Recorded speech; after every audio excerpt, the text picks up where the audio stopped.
ආයුබෝවන් ඔයාලට සුබ දවසක්.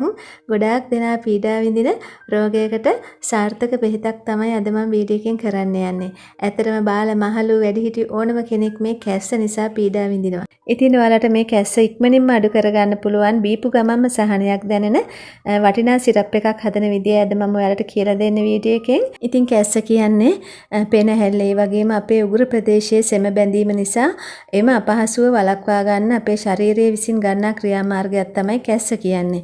ඉතින් මේ පෙන හැල්ලේ තියෙන සෙම එහෙම නැත්නම් උගුරේ ශ්වසන මාර්ගයේ තියෙන මේ සෙම ගතිය ඉවත් කරන්න හොඳම බෙහෙතක් තමයි අද මම ඔයාලට හදන විදිය කියලා දෙන්නේ. මේක ඔයාලට බය නැතුව පාවිච්චි කරන්න පුළුවන්. මම පාවිච්චි කරන පිළිවෙල කියන්නම්. ඒ වගේම තමයි මේක ඔයාලට ගෙදර තියෙන දේවල් වලින් කිසිම වියදමක් නැතුව හදාගන්න පුළුවන්. ඉතින් අපි යමු දැන් මේක හදාගන්නේ කොහොමද කියලා බලන්න. ඉතින් මේකට අවශ්‍ය වෙනවා ඇඹුල් දොඩම්. එහෙම නැත්නම් ලෙමන්. එහෙම නැත්නම් සාමාන්‍ය දෙහි. මම ඇඹුල් දොඩම් කියලා තමයි මේක අරන් ආවේ. නමුත් මේක ඇඹුල් දොඩම් නෙමෙයි. ඔයාලා ගන්නවා නම් ඔයාලට ගෙවත්තේ තියෙනවා නම් ඇඹුල් දොඩම් ගෙඩියක් අරගන්න. එහෙම නැත්නම් ඇඹුල් දොඩම් හොයාගන්න නැත්නම් ලෙමන් ඒ කියන්නේ වැල් දෙහි කියලාත් කියනවා. සාමාන්‍ය ටිකක් දිග දෙහි වර්ගයක් තියෙනවා. ඒක ගන්න. ඒ මොකොත්ම නැත්නම් මේ වගේ සාමාන්‍ය දෙහි ගන්න. හැබැයි කොළ පාටකින් අරගන්න ඕන. හොඳට පැහිච්ච කොළ පාට දෙහි ගෙඩි 3ක් විතර අරගන්න. ඇඹුල් දොඩම් ගෙඩියක ප්‍රමාණයකට අපිට එතකොට හදාගන්න පුළුවන්. ඒ තුනෙන් එකක් අරගන්න. ඊට පස්සේ අවශ්‍ය වෙනවා ඉඟුරු කෑල්ලක්. ඉඟුරු ටිකක් ලොකු කෑල්ලක් මේ වගේ ගත්තට කමක් නැහැ. ඒ වගේම මීපැණි ටිකක් අවශ්‍ය වෙනවා. ඔයාලට තියෙනවා නම් කුරුඳු කෑල්ලක් අරගන්න. කුරුඳු කුඩු තියෙනවා නම් අරගන්න තේ හැන්දක් විතර. ඉතින් මේ ටික විතරයි අවශ්‍ය වෙන්නේ. මම දොඩම් ගෙඩිය සෝදගෙන ඇවිල්ලා මේ විදිහට තෙත මාත්තු කරගත්තා. මොකද අපිට මේකේ පොත්ත තමයි අවශ්‍ය වෙන්නේ. හින්දා පොත්ත හොඳට සෝද ගන්න ඕනේ. ඊට පස්සේ මේක ග්‍රේට් කරගන්න ඕනේ. දොඩම් හරි ඔයාලා ගත්ත දෙහි හරි හොඳට පොත්ත ග්‍රේට් කරගන්න ඕනේ. පොත්ත විතරයි කොළ පාට හරිය විතරයි. ඉතින් මේකේ අපිට පැංගිරි ගතිය තමයි වැදගත් වෙන්නේ මේ බෙහෙත හදාගන්න. ඉතින් මේ විදිහට ග්‍රේට් කරගන්න ඕනේ. ග්‍රේටරේ ලොකු පැත්තෙන් කරගන්න පුළුවන්. මොකද දොඩම් දෙහි කියන්නේ ටිකක් අමාරුයි පොත්ත ග්‍රේට් කරගන්න ලෙස්සනවා. ඒ හින්දා ටිකක් තද කරලා ග්‍රේට් කරගන්න.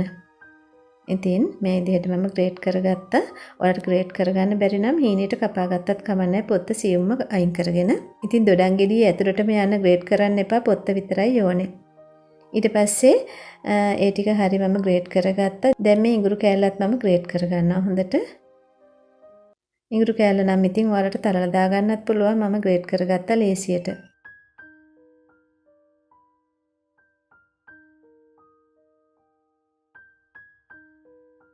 දැන් හරි මේ වැඩේ. ඊට පස්සේ මම දොඩම් ගෙඩිය කපලා ඒකේ ඉස්ම ටික අයින් කරගන්නවා. ඉතින් ඔයාලට ගත්ත දොඩම් ගෙඩිය හරි දෙහි හරි මේ විදිහට කපලා ඉස්ම ටික අයින් කරගන්න.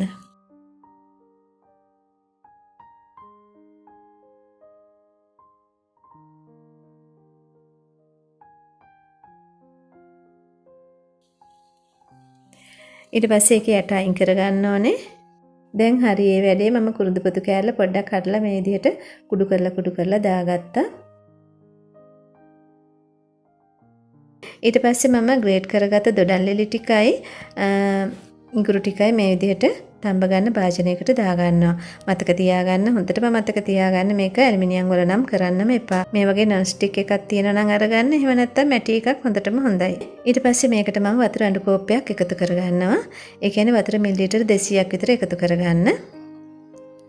දැන් මේක හොඳට ටිකක් තඹ ගන්න ඕන වතුරේ. මම ලිපේ තියලා තඹ ගන්නවා. ඉතින් මේක විනාඩි 3-4ක් මේ විදිහට තඹ ගන්න ඕනේ. ඉතින් අපි දොඩම් හරි දෙහි හරි වල පොතුනේ ගත්තේ පැංගිරි හරියනේ. ඉතින් මේක ටිකක් තිත්තයි. සාමාන්‍යයෙන් පැණි රසක් ඇඹුල් රසකට වඩා තිත්ත රසක් දැනෙනවා. ඉතින් ඔයාලා චූටි දරුවන්ට දෙනවා නම් එහෙම නැත්නම් ඔයාලට තිත්ත රස බොන්න බැරි නම් මේකට සීනි මේස හැඳි දෙකක් දාගත්තට කමක් නැහැ. මොකද කැස්සට සීනි අගුණයක් නැහැ. නමුත් ඔයාලා සීනි වලට බෙහෙත් බොනවා නම් ඒ කියන්නේ දියවැඩියාව තියෙන කෙනෙක් නම් සීනි දාගන්න එපා. තිත්ත රසට තමයි බොන්න ඕනේ එහෙනම්.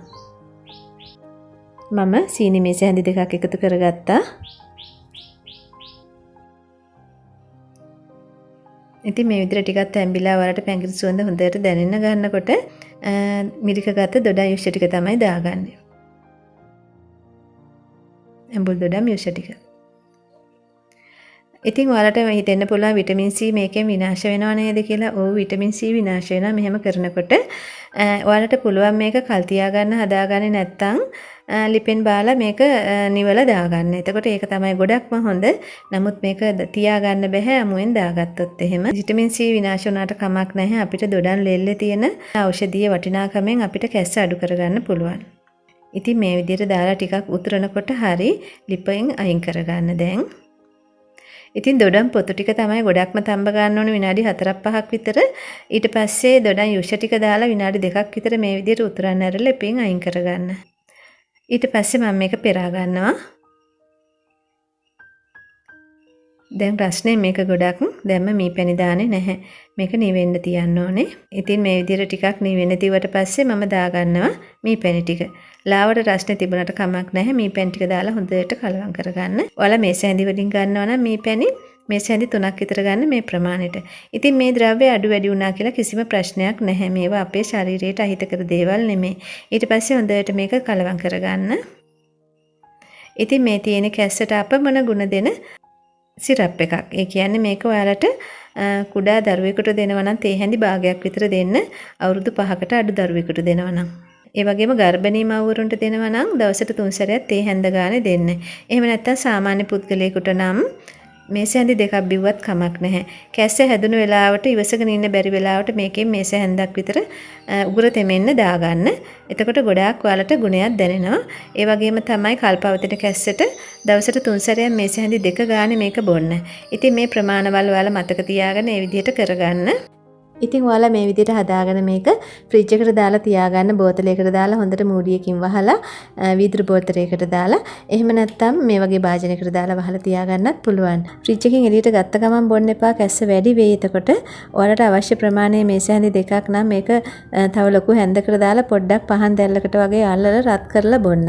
එහෙම නැත්නම් එළියෙන් තියලා බොන්න ටිකක් වෙලා තියලා. ඉතින් ඔයාලට ෆ්‍රිජ් එකක් නැත්නම් එළියේ දවස් දෙකක් විතර මේක තියාගන්න පුළුවන්. එහෙමනම් අඩු ප්‍රමාණයකින් හදාගන්න දවස් දෙකකට විතර. ඉතින් ඔයාලත් හදලා බලලා බීලා ඔයාලගේ කැස්ස අඩු කරගන්න. ඉතින් වෙනද වගේම කියනවා මගේ වීඩියෝ එක හොඳයි නම් බලලා ලයික් එකක් දාලා අදහසක් ලියන්න. ඒ වගේම සබ්ස්ක්‍රයිබ් කරපු නැති එකේ නම් සබ්ස්ක්‍රයිබ් එකකුත් දාලා මාත් එක්ක එකතු වෙන්න. ඉතින් ගිහින් එන්න මේ වගේ තව වටිනා වීඩියෝ එකක් අරන් සුබ දවසක් නිරෝගී දිවියක් ඔයාලට සියලුම දෙනාට.